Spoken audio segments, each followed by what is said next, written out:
এদের জাতির পিতা ছিল মুজিবার, আর সিরিয়ার জাতির পিতা ছিল বাশার আল আসাদের বাপ। এই দুই জাতির পিতা 3 মাসের মাথায় কাজ।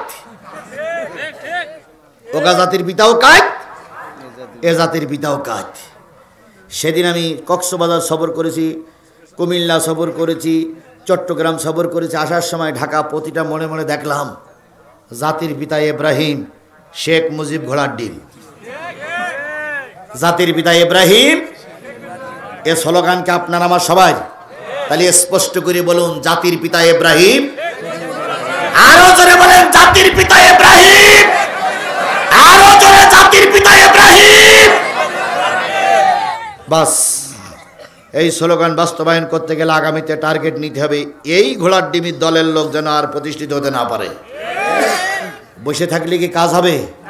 কাজ করা লাগবে। বিএনপির লোক কাজ করবে, জামাতের লোক কাজ করবে, অন্যান্য দলের লোকেরা কাজ করবে ইনশাআল্লাহ। বুড়ি বলতেছে, বাবা শোন, তুই এত উপকার করলি, নিজের বাবা এরকম উপকার করে না, নিজের সন্তান এরকম উপকার করে না। বাপ, তুই তোর নামটা একটু বল বাপ।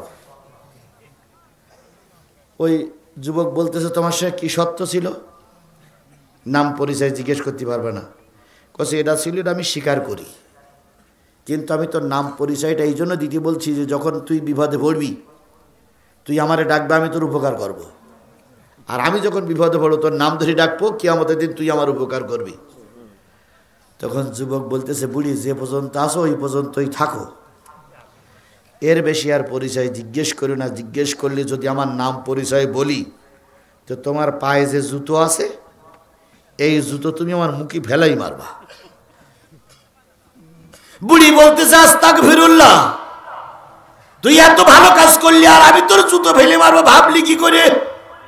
বুড়ি, ওই যুবক দূর থেকে বলতেছে, বুড়ি আমি তোমার কোনো উপকার করিনি, বরং তোমার আমি ক্ষতি করে গেলাম।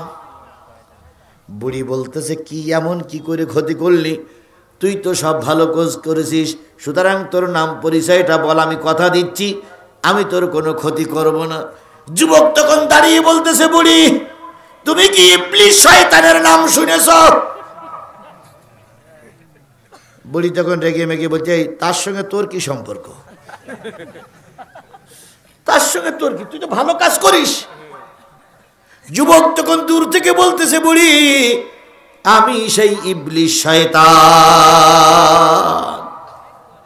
আস্তাগফিরুল্লাহ, তুই ইবলিস শয়তান, তোর মাথায় টুপি, তুই ইবলিস শয়তান, তোর মুখে দাড়ি, তুই ইবলিস শয়তান, তোর গায়ে পাঞ্জাবি, তুই ইবলিস শয়তান আমার এই হজ করতে নিয়ে আসলি। এ তো ভালো কাজ করলে, কিন্তু ইবলিস তো ভালো কাজ করে না। ইবলিস তখন বলতেছে, আমার এই ভালো কাজের ভিতরেই শয়তানি। কেমন শয়তানি? ইবলিস তখন বলতেছে, বড়ি শোনো, যুবকেরা যখন তোমাকে নদীর পাড়ে রেখে গেল, তুমি যখন রাত দিন 24 ঘন্টা চোখের পানি ফেলাই ফেলাই কাঁদতেছিলে, আমি খেয়াল করলাম বুড়ির প্রতিটা চোখের পানিতে একটা করে কবুল হজের সওয়াব বুড়ির আমলনামায় লেখা হচ্ছে। আমি চিন্তা করলাম, ওই হাজিরা ফিরে আসা পর্যন্ত বুড়ি যদি এখানে বসে বসে কান্দে, লক্ষ লক্ষ কবুল হজের সওয়াব বুড়ির আমলনামায় লেখা হবে। যদি কিয়ামতের দিন রসুলের উম্মতেরা জাহান্নামে যায়, আর বুড়ি যদি লক্ষ লক্ষ কবুল হজের সওয়াব উম্মতদের জন্য দান করে দেয়, রসুলের কোটি কোটি উম্মত জান্নাতে যাবে। তাই চিন্তা করলাম, কোটি কোটি উম্মত যাতে জান্নাতে না যেতে পারে, বুড়ির অন্তত একলাই কাবা ঘরে চত্বরে রেখে আসি, একটাও হজের সওয়াব নিয়ে বুড়ি একা জান্নাতে যাক, লক্ষ লক্ষ কোটি কোটি মানুষ যেন জান্নাতে না যায়। এই জন্য তোমার আমি রেখে গেলাম। আসলে আমার এই কাজের ভিতরে তুমি দেখতেছো ভালো কাজ, কিন্তু এই কাজের ভিতরেই শয়তানি। বুড়ি তখন বলতেছে, ইবলিসের বাচ্চা ইবলিস, এই শয়তানের বাচ্চা শয়তান, আমি যেখানে ছিলাম সেখানে নিয়ে যা। তোর এখানে আনতে বললো কেন? এই শয়তানের বাচ্চা শয়তান, নে আমার ঘরে করে আবার সেই জায়গায় নিয়ে যা। শয়তান তখন বলছে, বুড়িমা আসসালামু আলাইকুম। আমার শয়তানি কাজগুলো এভাবেই হয়। অতীতের 15.5 বছর যা কাজ হয়েছে সব ইবলিস শয়তানের পাঠ এরাই করেছিল। এদের সব ভালো কাজের রাস্তাঘাট করা, বিদ্যুতের নামে কারবার করা, সব ছিল শয়তানি। বাংলাদেশটারে বিক্রি করতে করতে করতে করতে সর্বনাশ করে গেছে। আর যদি এই 5টা বছর থাকতো হয়তো বাংলাদেশ ওই ভারতে দিয়েই দিতে হতো। ইতিমধ্যে তো ভারত বলতেছে আমাদের টাকা শোধ না করলে আমরা বিদ্যুৎ দেব না। এই অবস্থায় চলতে থাকে হয়তো বাংলাদেশ অন্ধকার হয়ে যাবে। সুতরাং এই পোশাক, এই ঘণ্টি, এই পট্টি, এই নামাজ, এই কোরআন তেলাওয়াতের ভিতরেই ছিল শয়তানি। তা না হলে মানুষকে গুলি করে মেরে যখন মানুষের পরিবার কেঁদেছে ওরা তখন উল্লাস করেছে। শেরপুরের মাটিতে পুলিশ যখন আমাদের ছেলেদেরকে পিটাইছে ওরা তখন গরু জবাই করে খেয়ে আনন্দ করেছে। একটা মানুষের বিপদে কখনো আনন্দ করাটা ভালো লক্ষণ নয়, তাও ওরা করেছে। এই জন্য আল্লাহ বলতেছে রফালুল খৈরা লাআল্লাকুম তুফলিহুন, ভালো ভালো কাজ করো, আল্লাহ পাক তোমাদের সফলতা দেবে। সুতরাং ভালো কাজগুলো আমাদের বেছে নিয়ে ভালো কাজগুলো করতে হবে। রাজি আছেন? বলুন তো, কোরআনের যে কাজগুলো করা হলো সেই কোরআনের কাজের চাইতে ভালো কাজ আর পৃথিবীতে কিছু আছে?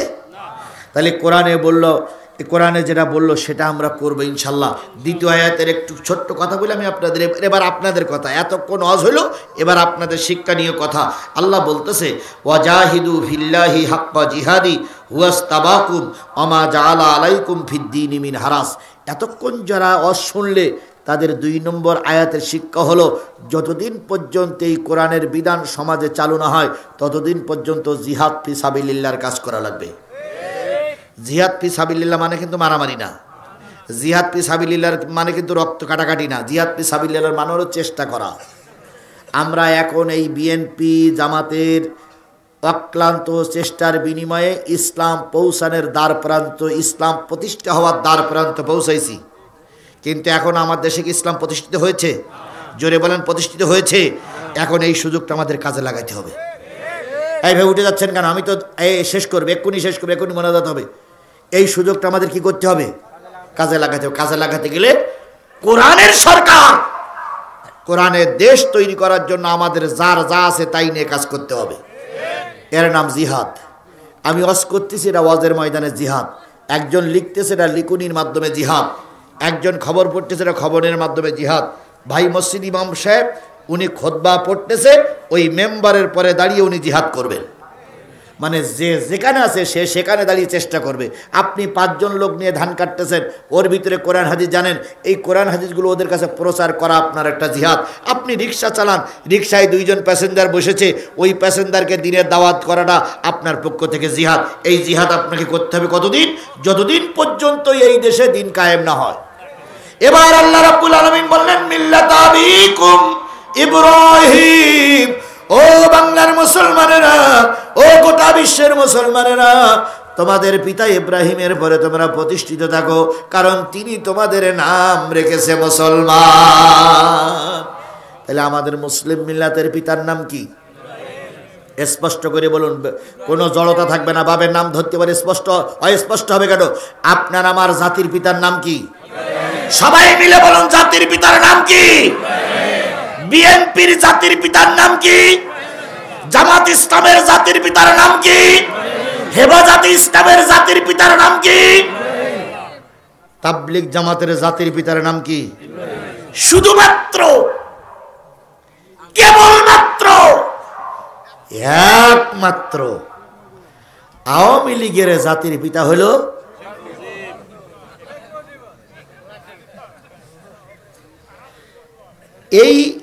এদের জাতির পিতা ছিল মুজিবার, আর সিরিয়ার জাতির পিতা ছিল বাশার আল আসাদের বাপ।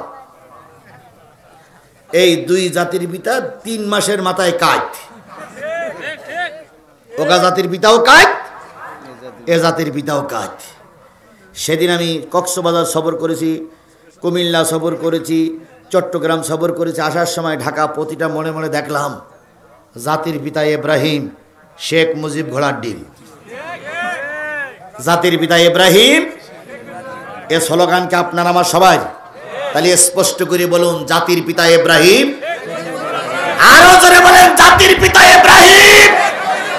আরো জোরে, জাতির পিতা ইব্রাহিম। বাস, এই স্লোগান বাস্তবায়ন করতে গেলে আগামীতে টার্গেট নিতে হবে, এই ঘোড়ার ডিমির দলের লোক যেন আর প্রতিষ্ঠিত হতে না পারে। বসে থাকলে কি কাজ হবে? কাজ করা লাগবে। বিএনপির লোক কাজ করবে, জামাতের লোক কাজ করবে, অন্যান্য দলের লোকেরা কাজ করবে ইনশাআল্লাহ। তাহলে আজকের শিক্ষণীয় বিষয় হচ্ছে জাতির পিতার নাম হলো ইব্রাহিম। মিন ক্বাবলু ওয়া ফি হাযা লিয়াকুনার রাসূলু শাহীদান আলাইকুম ওয়া তাকুনু শুহাদা আলান নাস। পূর্বেও তোমাদের নাম ছিল মুসলমান, এখন তোমাদের নাম আছে মুসলমান, আগামীতেও তোমার নাম থাকবে মুসলমান। নবীরা সাক্ষী দেবে, সাহাবীরা সাক্ষী দেবে, জাতি সাক্ষী দেবে। এতক্ষণ পর্যন্ত নেতার কথা হলো, সাধারণ মানুষের ওয়াজ নসিহত হলো। এবার আপনাদের একটু শিক্ষা কি দিয়ে বলি। এই মাহফিলের চারি গ্রামের মাহফিলে যারা ওয়াজ শুনতে এসেছিল শিক্ষা দিয়ে নিয়ে চলে গেল, হয়ে গেছে। আল্লাহ বলেন ফাকিমুস সালাতা ওয়া আতুজ যাকাতা ওয়া আতাসিমু বিল্লাহ।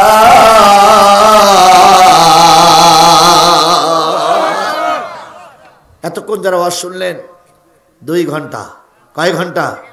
এখন কটা বাজে দেখেন তো? 11:30 পার। আমি 9:30টার সময় এসেছি, তাহলে 2 ঘন্টা পার হয়ে গেছে না? এই 2 ঘন্টা যারা ওয়াজ শুনলে, আল্লাহর নসিহত হচ্ছে যতদিন বেশি আসো 5 ওয়াক্ত নামাজ পড়বা। আকিমুস সালাত, নামাজ কায়েম করো। এটা কার নির্দেশ? আওয়ামী লীগ, বিএনপি, জাতীয় পার্টির নাম ধরে বলেছে আল্লাহ? ওই যে প্রথম কথা, যারা ঈমান এনেছো সেজদা করবা, কয় ওয়াক্ত নামাজ পড়বা। তাহলে আজকের এই বিশাল কাফেলাকে এই শপথ নিতে পারি, যতদিন বেঁচে আছি নামাজ কাজা করব না। কারা কারা নামাজের পক্ষে আছেন একটু 2 হাত তুলে আল্লাহরে দেখাই দেন। হাত তুলে আল্লাহরে দেখান যে আল্লাহ আপনার নামাজের পক্ষে। নিয়ত করুন, আল্লাহ বরকত দেবে। আল্লাহ, আমি হেদায়েত কাউকে দিতে পারবো না, আমি শুধু তোমার কথাগুলো এখানে বলে গেলাম। দয়া করে এই জাতি সহ আমাদের সবাইকে তুমি হেদায়েত নসিব করে দাও। তাহলে আমরা 5 ওয়াক্ত সালাত আদায় করব। মা বোনেরা যারা ওয়াজ শুনতেছেন তাদের জন্য নসিহত, 5 ওয়াক্ত সালাত আদায় করব ইনশাআল্লাহ। ওয়াতুজ যাকাত, পয়সা বেশি হলে যাকাত দেবো। আর শেষ কথা, একবার শেষ কথা হচ্ছে ওয়াতাসিমু বিল্লাহ। যতদিন এদেশে কোরআন কায়েম না হয় ততদিন কোরআনের ছায়াতলেই থাকবো। কোরআন প্রতিষ্ঠার জন্য চেষ্টা করব ইনশাআল্লাহ। আল্লাহরে পাওয়ার জন্য কোরআন হলো রশি। এই রশি ধরলে কারে পাওয়া যাবে? তাহলে আমরা আল্লাহরে পাইতে চাই না? চাই না? তাহলে এই রশি ধরে আল্লাহর কাছে চলে যাব ইনশাআল্লাহ। তাহলে আমি বলেছিলাম ওয়াজ মাহফিলে কয়টা কথা হবে? প্রথম আল্লাহর কথা বলেছি, রসুলের কথা বলেছি, কোরআনের কয়টা সূরার আলোচনা, কোন সূরার আলোচনা করলাম, কয়টা আয়াত? 2টা আয়াতের ভিতরে নেতাদের কর্মপদ্ধতি কি হবে, নেতারা কেমন হবে সে কথা কি বলেছি। আর সর্বশেষ বললাম আমাদের দায়িত্ব আমরা কয় ওয়াক্ত নামাজ পড়বো, আল্লাহর বিধান চালু করার জন্য থাকবো। আর কিসের ছায়াতলে থাকবো? এই 5টা বিষয় আমল করে যদি আপনি মৃত্যুবরণ করতে পারেন, আমি সাদা কাগজে লিখে দিতে পারি আপনি মরার পরে আল্লাহ জান্নাতি। আল্লাহ আমাদের সবাইকে জান্নাতি মেহমান হিসেবে কবুল করুক। আরেকটু জোরে বলেন আমিন। আরো জোরে আমিন, আরো জোরে। জি মুরব্বী, জি সূরা ফাতিহা ইখলাস শরীফ পড়ি। বিসমিল্লাহির রহমানির রহিম, আলহামদুলিল্লাহি রাব্বিল আলামিন, আর রহমানির রহিম, মুস্তাকিম সিরাতাল লাযিনা আন'আমতা আলাইহিম গায়রিল মাগদুবি আলাইহিম ওয়ালাদ-দাল্লিন। কুল হুয়াল্লাহু আহাদ, আল্লাহুস সামাদ, লাম ইয়ালিদ ওয়া লাম ইউলাদ ওয়া লাম ইয়াকুল লাহু কুফুয়ান আহাদ। বেলঘরিয়া হাট জামে মসজিদ হাফিজিয়া মাদ্রাসার উন্নয়ন করবে আগামী 7ই জানুয়ারি 2025, 23শে পৌষ মঙ্গলবার। এখানে আমার মাহফিল আছে, আমি থাকবো, মোস্তাফিজুর রহমান শেরপুরি থাকবে, আল ফারুক আনসারী সাহেব থাকবে। কত তারিখ বলেন তো? 7ই জানুয়ারি। জায়গাটার নাম বেলঘরিয়া। সবাই যাবেন না? ইনশাআল্লাহ যাব। আল্লাহ আমাদের সবাইকে ওই মাহফিলে দলে দলে কবুল করুক। আজকে একটু শীত বেশি, তারপর আশা করছি যে ওই দিন মাহফিল টপে টপ ফুল হয়ে যাবে। এনারা যেমন 9:30 আমাকে দেশে, কর্তৃপক্ষের কাছে অনুরোধ করে আপনারাও 9:30 দিবেন, তাহলে ফজরের নামাজের ক্ষতি হবে না। কিন্তু 12টার পরে দিলে ফজরের নামাজের ক্ষতি হওয়ার সম্ভাবনা বেশি। আল্লাহুম্মা আমিন। আর কোনো কথা? রব্বানা যালামনা আনফুসানা ওয়া ইন লাম তাগফির লানা ওয়া তারহামনা লানাকুনান্না মিনাল খাসিরিন। রব্বানা ইন্নানা আমান্না ফাগফির লানা যুনুবানা ওয়া কিনা আযাবান নার। আল্লাহুম্মা রাব্বিরহামহুমা কামা রাব্বায়ানি সগীরা ওয়া কুর রাব্বিরহামহুমা কামা রাব্বায়ানি সাগীরা। মহিয়ান গরিয়ান সর্বশক্তিমান আল্লাহ। 4টে গ্রামের সমন্বয়ে একটা জায়গা, সেই জায়গায় আল্লাহ ওয়াজ মাহফিল হয়ে গেল। এই ওয়াজ মাহফিলে আমি গুনাহগার তোমার কোরআনের থেকে আলোচনা করেছি। সূরা হজরের 2টা আয়াতের পরে ভিত্তি করে দীর্ঘক্ষণ কথা বলেছি। মাবুদ, এই কথাগুলোর পরে আমাদের সকলকে আমল করার তৌফিক দিয়ে দাও। এই মাহফিলের ইন্তজাম যারা করলো, শোনার জন্য যারা আসলো, বলার জন্য যারা আমরা এসেছিলাম, আর এই কোরআনের মাহফিলকে টিকায় রাখার জন্য কবরস্থানের উন্নয়ন কল্পে যারা টাকা দিল, পয়সা দিল, সময় দিল, শ্রম দিল, মেধা দিল, কথা দিল, আর আজকের এই মাহফিলে এসে যারা পকেটের উপার্জিত টাকা দিয়ে সহযোগিতা করেছে, কিয়ামতের দিন মুসিবতের কালে এই মাহফিল আমাদের সকলের নাজাতের জরিয়া বানায়া দিও। ও মাবুদ, তোমার কুদরতি পায়ে ধরে দোয়া করতেছি আল্লাহ, যাদের মা নাই, যাদের আব্বা জান দুনিয়ার থেকে বিদায় হয়ে গেছে, অন্ধকার কবরে মন মাটি বুকের পরে করে নিয়ে আম বাগানে, কাঁঠাল বাগানে, বাঁশ বাগানে, নদীর চরে যারা ঘুমায় গেছে আল্লাহ, আরামের বিছানা, নরম বিছানা ছাড়া যে মা ঘুমাতে পারতো না, সেই মা এখন কাদার পরে শুয়ে আছে। মার খাটটা পড়িয়াছে, পানির বাটাটা পড়িয়াছে, কিন্তু মা নাই। গত বছর এই সময় অনেকের মা ছিল, আজকে মা বেঁচে নাই। তাই তোমার কুদরতি পায়ে ধরে দোয়া করতেছি, যাদের মা নাই, বাবা নাই, তাদের কবরগুলোর তুমি জান্নাত নসিব করে দাও। যাদের বাপ মা এখনো বেঁচে আছে আল্লাহ, তুমি তাদেরকে সুস্থ রেখে মৃত্যু রোগ ছাড়া সকল প্রকার রোগ থেকে সাফায়া আজালা দান করে দাও। আমার মা জনম দুঃখিনী মা, পুলিশের কাছে মারি খেয়েছে, বৃদ্ধা বয়সে সে পুলিশ তাকে অপমান করেছে শুধুমাত্র আমার কারণে। আমি গুনাহগার, আজকের এই মাহফিলে দোয়া করলাম আল্লাহ, আমার মা এখন অতি দুর্বল হয়ে গেছে, কখন জানি মৃত্যুবরণ করে। ও আমার মালিক, আমার মা জননীকে তুমি ইমানের সঙ্গে বাঁচায় রাখো। আমার বাবাকে আমি নিজে হাতে কবর দিয়েছি, আমার বাবাকেও মাফ করে দাও। এভাবে করে আমরা যারা এসেছি সকলের আপনজনদেরকে আল্লাহ তুমি মাফ করে দাও। আমাদের সকলের ব্যবসা বাণিজ্যে আল্লাহ তুমি বরকত দিয়ে দাও, আয় রোজগারের ভিতরে বরকত দিয়ে দাও। মিডিয়ার ভাইরা অনেক দূর থেকে ছুটে ছুটে আসে আল্লাহ, তাদের যাতায়াতের পথকে সহজ করে দাও। আমার ভাই পাশে বসা অনেক কষ্ট করে আজকের এই মাহফিলটা বাস্তবায়ন করেছে, তুমি তাকে এবং তার পরিবারের পরে রহমত নাজিল করে দাও। আমি আসতেছিলাম, প্রতিমধ্যে অনেক লোক যে আমাকে অভ্যর্থনা জানিয়েছে, তার ভিতরে একজন মুরব্বীও আছে। আল্লাহ সবাইকে আল্লাহ তুমি কবুল এবং মঞ্জুর করে নাও, আমিন রব্বুল আলামিন। শেরপুরের আমার সাথী ভাই, অনেক আপনজনদের ভিতরে মোকাল্লেম হাজী সাহেব, তিনি আমার একজন প্রিয় ভাই। তার বাবার কবর গত বছর জিয়ারত করেছি। ও মাবুদ, তার বাবা সহ তার পরিবার থেকে যত মানুষ মারা গেছে সবাইকে আল্লাহ তুমি মাফ করে দাও। আল্লাহ তাআলা এভাবে তার সঙ্গে আরেকজন সাথী এসেছে, তাকেও তুমি ক্ষমা করে দাও। এভাবে করে আল্লাহ আমাদের সবার পরিবারে তুমি খাস রহমত নাজিল করে দাও। গত কয়েকদিন আগে আমার একটা মামি মারা গেছে, তাকেও তুমি মাফ করে দাও। এভাবে করে অনেক লোক বহু দূর থেকে আমার কাছে দোয়া চায়, সকলের জন্য দোয়া করলাম, সকলের নিয়তের ভরে বরকত দিয়ে দাও। দয়া করে আমাদের দোয়াগুলো কবুল করো। আল্লাহ আসার পথে ওনাদের একটা প্রতিষ্ঠান দেখে এসেছি আল্লাহ, একটা মাদ্রাসা দেখে এসেছি আল্লাহ, মাদ্রাসার সম্মান ইজ্জত দিন দিন তুমি বাড়িয়ে দাও। এই মাদ্রাসার যাবতীয় সমস্যা তুমি গায়েব থেকে সমাধান করে দাও। আগামী বছর এখানে বড় আকারের মাহফিল হতে পারে, করতে পারে তেমন পরিবেশ তৈরি করে দাও। সর্বোপরি বাবু, আমার দেশটারে তুমি একটা বারের জন্য কোরআনের দেশ বানাইয়া দাও। আমার দেশটারে একটা বারের জন্য তুমি কোরআনের দেশ বানাইয়া দাও। কোরআন দিয়ে আমার দেশ চলছে না, দেখা তৌফিক দিয়ে দাও। তোমার দোস্তের খাতিরে দয়া করে কবুল করে নাও। মা বোনদেরকে সুস্থ হয়ে বাড়ি ফিরে যাওয়ার তৌফিক দাও। সুবহানা রাব্বিকা রাব্বিল ইজ্জাতি আম্মা ইয়াসিফুন ওয়া সালামুন আলাল মুরসালিন ওয়ালহামদুলিল্লাহি রাব্বিল আলামিন। আসসালামু আলাইকুম ওয়া রাহমাতুল্লাহ।